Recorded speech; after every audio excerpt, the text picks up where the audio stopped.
My brother slammed his hand on the podium and hissed loud enough for the whole dining room to hear. "You ruined this place. You'll never belong here again." The clink of silverware stopped. Guests turned. Reporters raised their cameras. And me? I just stood there, apron folded over my arm, like I was nothing more than an uninvited stranger at my own family's anniversary gala. Before I go on, tell me in the comments, if your own sibling humiliated you in public, would you fight back then and there, or let them bury themselves first? And let me know where you're watching from. We read every single comment. I'm Lila Moreno, 29. I grew up in the back kitchen of this very restaurant, where the smell of garlic and charred peppers clung to my clothes more tightly than perfume ever could. My weapon? Not degrees, not titles, just a stained leather notebook filled with sauce recipes my mom whispered over the stove. My brother Marco called it a hobby. He laughed, said no investor would ever care about scribbles in a kitchen diary. He made sure everyone in the family laughed with him. And tonight at the restaurant's 50th anniversary, he thought he'd get the last laugh by pushing me out in front of our entire community. But what he didn't know was that the very people sitting at those tables weren't here just to toast him. They'd already asked for me by name. Our restaurant, Moreno's Table, wasn't just a place to eat. It was a landmark in our small corner of Denver. Red brick walls, brass light fixtures, and a family crest etched above the entrance. Tour buses stopped out front. Politicians booked tables during election season. My parents built it from nothing, and for 50 years, it was their legacy. Marco, my older brother, inherited the spotlight along with the front-of-house charm. He knew every handshake, every donor, every journalist. He wore the tux, held the microphone, posed for the cameras, and for a long time, I didn't mind, because I was happiest in the back, covered in flour, coaxing flavors out of simmering pots. But when Mom passed, everything shifted. The recipes that had carried us for decades suddenly felt outdated. Marco wanted to cut corners, bulk suppliers, cheaper oils, prepackaged sauces. He said customers wouldn't notice. I noticed. The regulars noticed. The taste of our mother's marinara had gone flat. I tried to fight for it. I stayed up late rewriting menus, testing spice ratios, blending roasted peppers with balsamic the way Mom once showed me. I begged him to let me present a new line of sauces to potential investors, local grocers, specialty shops, even a few food bloggers who loved authentic family flavors. Marco laughed in my face. "No one wants your experiments, Lila. You'll run this place into the ground." So I stopped arguing. I took my notebook, the one Mom had stained with olive oil and scribbled in with her crooked handwriting, and I worked in silence. I filmed short clips of me stirring, chopping, pouring, posted them online. 1,000 views turned into 50,000. Then, 500,000. My inbox flooded with messages. Where can we buy this? I never told Marco. He was too busy polishing wine glasses for the next mayoral dinner.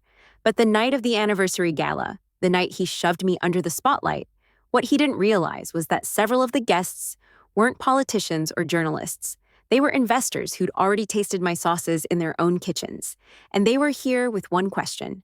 Where is Lila Moreno? By the time the anniversary gala rolled around, Marco had crafted the night down to the second. A live band, a slideshow of his accomplishments, speeches from city council members, even a commemorative plaque with his name etched just below our parents. My name wasn't anywhere. When I slipped into the kitchen to check on the staff, one of the waiters leaned over. "Lila, are you really not listed in the program?" I shrugged, pretending it didn't sting. "Guess not." I knew Marco's tactics. Erase me quietly, so eventually people would forget I'd ever been part of this place. At dinner, the mayor toasted, "The man who kept Moreno's Table thriving." Cameras flashed, applause rippled. I sat 2 tables away, next to the dishwasher I'd trained when he was 16. Marco raised his glass and locked eyes with me, as if daring me to contradict the story he was spinning. But he didn't stop there. When the band paused for intermission, Marco strode to the microphone again. "Ladies and gentlemen," he said, flashing his rehearsed grin, "you'll see some familiar faces tonight. Our loyal staff, our extended family. And you may even notice my sister lurking around the back." Laughter rippled. My chest tightened. He leaned closer to the mic, voice dropping into mock sympathy. She had some ideas about new recipes. Experimental stuff. You know how kids get with TikTok these days. But don't worry, this restaurant will always stay true to tradition. We don't gamble legacies on fads. A few polite chuckles followed. I froze in my chair.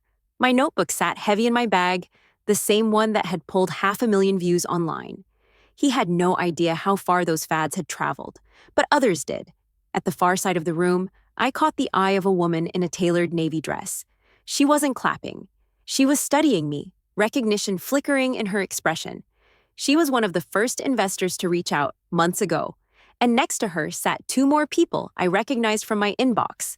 Marco thought he'd buried me under humiliation, but by parading me as a punchline, he'd handed me the stage. After Marco's little performance, I slipped outside for air. The Denver night was crisp, the hum of traffic muffled by the restaurant's heavy oak doors. I leaned against the brick wall, clutching my notebook. That's when a man in a charcoal suit approached. I didn't know him, but the pin on his lapel told me everything. Kensington Capital, one of the largest restaurant investment groups in the region. "Ms. Moreno?" he asked, voice low. "Yes." He glanced at the door, then at me. "We should talk." Inside, music swelled again. Waiters carried trays of champagne. From here, you'd never guess anything was amiss. But the man's expression tightened as he handed me a folded document. "I shouldn't be the one showing you this," he said, "but you deserve to know before it goes further." My stomach dropped as I unfolded the paper. It was a contract, 3 pages long, dense with legal jargon. The signature at the bottom leapt out like fire: Marco Moreno. The terms were worse than I imagined.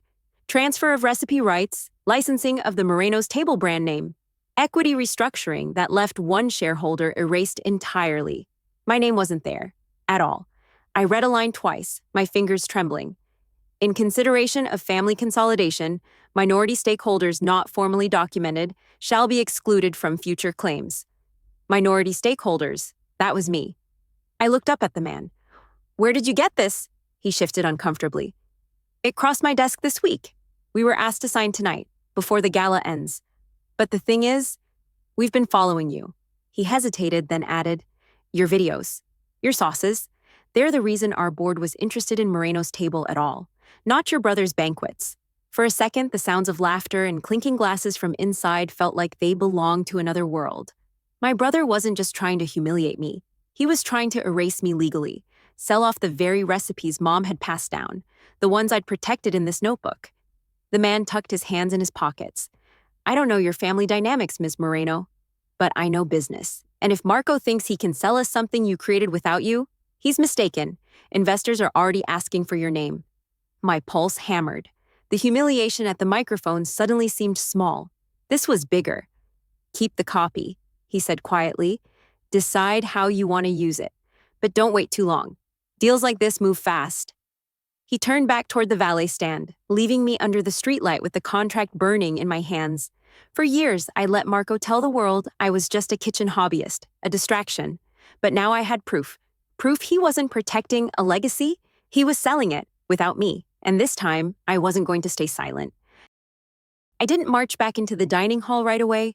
I stood under the street lamp, letting the weight of the contract settle in my chest. For years, I had been the quiet one, the helper, the afterthought. Tonight, Marco had gambled on that silence, but not anymore. I folded the document neatly, tucked it inside my notebook, and pushed the doors open. The chatter hit me like heat.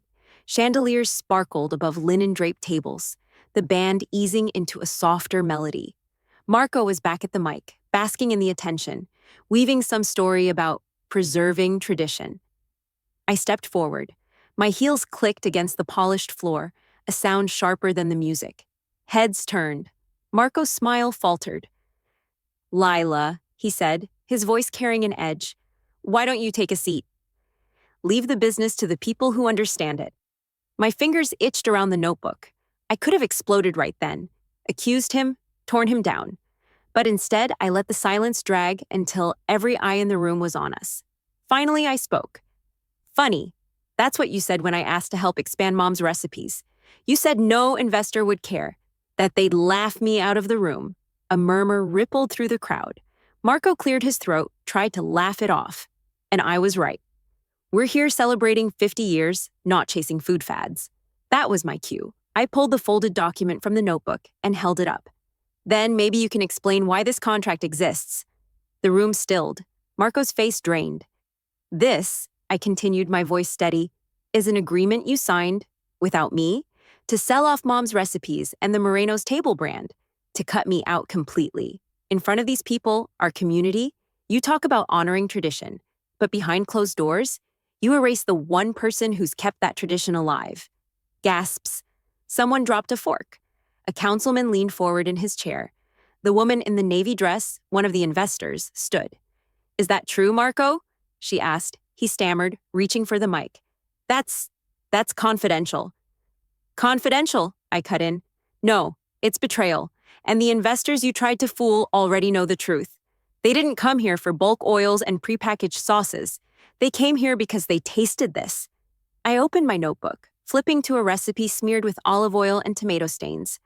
My mother's handwriting, the base of the sauces I've been sharing online, the reason 500,000 people are waiting to buy jars with our family's name on them.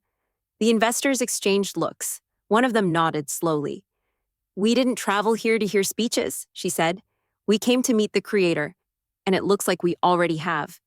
The applause that followed wasn't thunderous, but it was enough. Enough to tip the balance. Enough to strip Marco of the control he thought he owned. I tucked the contract back into my notebook and met his eyes across the room. "You wanted me invisible. Tonight you just made me unforgettable." The room didn't breathe. Marco's fingers tightened on the microphone like it was the only anchor left. His tuxedo collar gleamed with sweat under the chandeliers. "You don't understand," he barked, voice cracking. "This is business. Protecting what Mom and Dad built." "Protecting?" I cut in. "By selling it behind my back?" The woman in the navy dress raised a hand. "If the documents Lila holds are real, we need clarity. Tonight." At that cue, a door at the side of the ballroom opened. A man in a dark suit stepped in, briefcase in hand. My pulse jumped. Ethan Blake, our family's longtime attorney. He wasn't supposed to be here, but he was. He crossed the floor with the calm of someone who already knew how the night would end. "Ladies and gentlemen," he began, voice smooth, "I was asked to review recent agreements concerning Moreno's Table. And I can confirm," he paused, letting the silence sharpen, "any contracts Marco Moreno signed without the acknowledgement of his co-founder are invalid." A murmur shot through the crowd. Marco spun toward him, furious. "Co-founder? She was a cook. She scribbled in a notebook. That doesn't make her—" Ethan pulled a worn leather folder from his briefcase and laid it on the podium. "Your mother thought otherwise. This is the incorporation addendum from 12 years ago. She listed both children as equal inheritors of the brand name and all derivative recipes. Any attempt to sell, restructure, or rebrand requires both signatures." Gasps. All eyes whipped back to Marco, his face flushed crimson. I swallowed hard, barely able to steady my voice. "You erased me in the program, Marco? Took my name off the plaque, tried to sell the only thing Mom left us. But in black and white, she made sure I couldn't be erased." Ethan closed the folder with finality. "Effective immediately, all negotiations revert to Ms. Lila Moreno as equal owner. And given the circumstances," he glanced at the investors, "she may choose to proceed without her brother." The investors didn't hesitate. One by one, they turned toward me. The woman in navy spoke first. "Our interest was never in Marco's banquets. It was in the sauces that reminded us of something real. If you're willing, Ms. Moreno, we'd like to move forward." With you, applause broke like a tide. Chairs scraped, camera flashes strobed. My hands trembled as I clutched the notebook tighter, feeling Mom's handwriting under my fingertips. Across the stage, Marco deflated. His jaw worked, but no words came. For the first time in my life, he looked small, not because I shouted louder, but because the truth had finally spoken for itself. I stepped up to the mic, breath steady. "For 50 years, this restaurant carried our family's name. Tonight, I reclaim what that name means. Not deals behind closed doors, not empty speeches, but the recipes that built this place, one simmering pot at a time." The crowd erupted again, louder this time. I didn't need to look at Marco.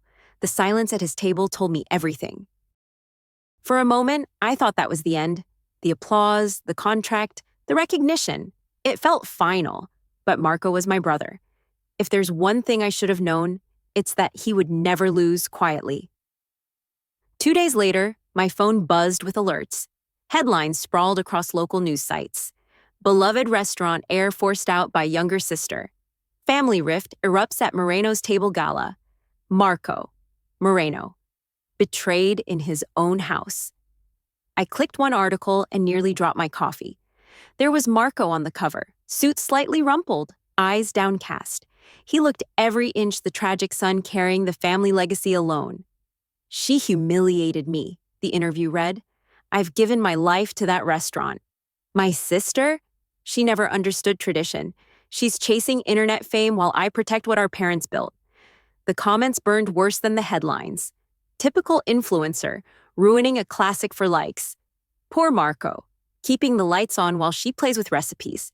My inbox filled with reporters demanding a statement. Some investors even called, nervous about the optics. For all the proof I had, the story spreading online painted me as selfish, careless, a traitor to the family name. I sat at my kitchen table, notebook open but untouched. For years, I had fought in silence, letting my work speak louder than my words, but silence wasn't working anymore. Marco had weaponized it, turned the city against me. Ethan, the attorney, called that evening. You need to decide how to respond, he said. You have every legal right, but public opinion?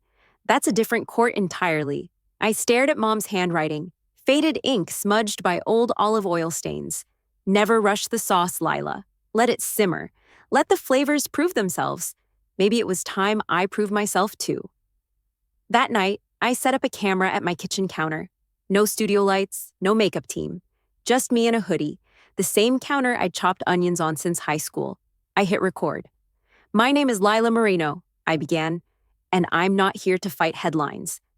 I'm here to tell the truth I told them about growing up in the kitchen, about Mom's notebook, about fighting to keep the recipes alive while Marco cut corners.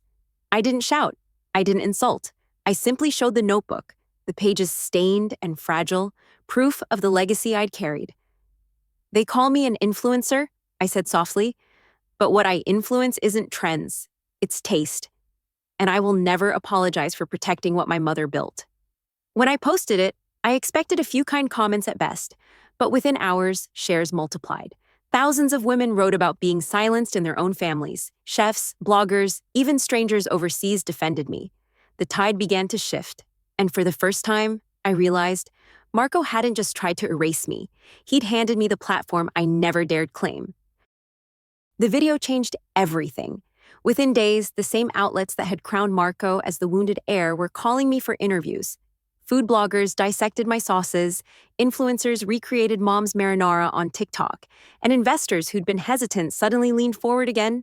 But all the noise, applause, criticism, contracts, blurred together. I couldn't stop thinking about what Mom would have said if she'd seen any of it. Would she have been proud of me for fighting back?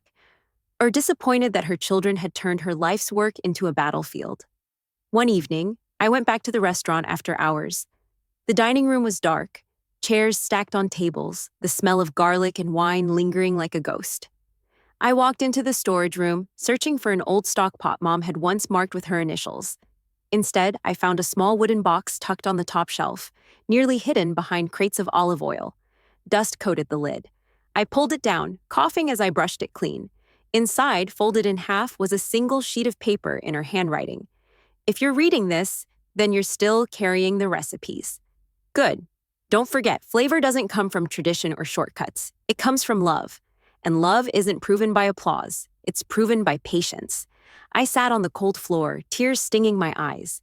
For weeks, I told myself I needed to win, to crush Marco, to show everyone I wasn't disposable. But Mom's words cut through that fire. She hadn't built this restaurant to crown one child over another. She built it so both of us could have a place to belong.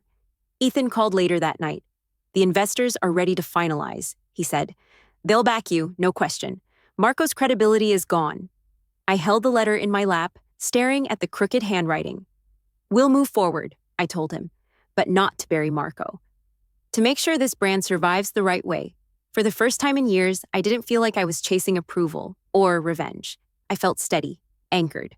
When I left the restaurant that night, I locked the door behind me and tucked the letter into my notebook, next to the stained recipes. It wasn't just about defending myself anymore, it was about carrying forward the piece of Mom that still lived in every simmering pot. The first launch of my sauces happened 2 months later, inside the very dining room where Marco had once called me a distraction. Long banquet tables were lined not with politicians this time, but with shelves of jars, marinara, roasted pepper, balsamic glaze, all bearing the Moreno name in bold gold letters. Investors mingled with chefs and press, clinking glasses not for tradition, but for something new. For once, the cameras were pointed at me, and I didn't shrink from the light. As I moved between tables, answering questions, I felt Ethan's hand tap my shoulder. He tilted his head toward the far corner. Marco was there, not in a tuxedo, not holding a microphone, just a wrinkled shirt, eyes ringed with exhaustion. He didn't push forward, didn't demand attention. He stood by the wall, hands shoved in his pockets, watching like an outsider in the house he once commanded. Our eyes met across the room. For a heartbeat, the noise faded, and I saw not the man who humiliated me, but the brother I used to chase through flour-dusted kitchens, before ambition soured everything. He gave the smallest nod, no smile, no apology, just a recognition of the obvious. This was no longer his stage. I didn't approach him. I didn't need to. The applause rising behind me was answer enough. Later, when the event wrapped and the last guest filed out, I lingered near the doorway. Through the glass, I caught a glimpse of Marco leaving alone, shoulders hunched, disappearing into the Denver night without a word. For years, I had imagined what victory would look like, some triumphant confrontation where he begged for forgiveness and I denied him. But the truth was quieter. He didn't beg. I didn't gloat. He simply shrank until he no longer filled the room. And that silence, it felt louder than any speech I could have given. Weeks passed. The sauces rolled out in grocery stores across 3 states, shelves emptying faster than we could restock. Every time I walked past a display, I thought of Mom, how she used to scribble, "Add more basil" in the margins of her notebook, never dreaming her handwriting would one day sit on a label in supermarkets. For the first time, I felt at peace, not victorious, not hungry for more, just steady. Then one morning, a plain envelope slid through my mail slot. No return address, just my name scrawled across the front. My stomach tightened as I opened it. Inside was a letter, the ink uneven, the handwriting familiar. Lila? I don't expect forgiveness. I don't even know if I deserve to explain, but seeing our mother's words in the press, on the jars, in people's kitchens, it broke something in me. I realized I had spent years guarding the restaurant's walls while letting the recipes inside rot. You didn't ruin our legacy. I did, by refusing to see that you were the one keeping it alive. I swallowed hard, the words blurring. I was jealous. I thought if I held the microphone, the world would believe I mattered. But you reminded me that it's not the speeches or the plaques that last. It's the taste that lingers. Mom knew that. I didn't. I'm trying to learn now. I've started therapy. I've stepped away from the public stage. I just hope one day we can sit at a table again, not as rivals, not as heirs, but as siblings. Marco. I set the letter down, hands trembling. For years, I had begged for an acknowledgement, for any scrap of validation. And here it was, not shouted into a microphone, not staged for cameras, just ink on paper. Quiet, human. I didn't rush to call him. I didn't draft a reply. Some wounds don't close overnight. But as I slipped the letter into Mom's notebook, tucked beside her recipes and the anchor she left behind, I felt something shift. This wasn't revenge anymore. I hadn't destroyed Marco or taken everything from him. I had simply refused to disappear. And in that refusal, I found something stronger than payback. Redemption. Not given to me, but chosen by me. Now, whenever I step into a grocery aisle and see my mother's marinara lined in rows, I smile. Not because I won, but because I finally understand. No one, not even family, gets to decide if I belong. I do. I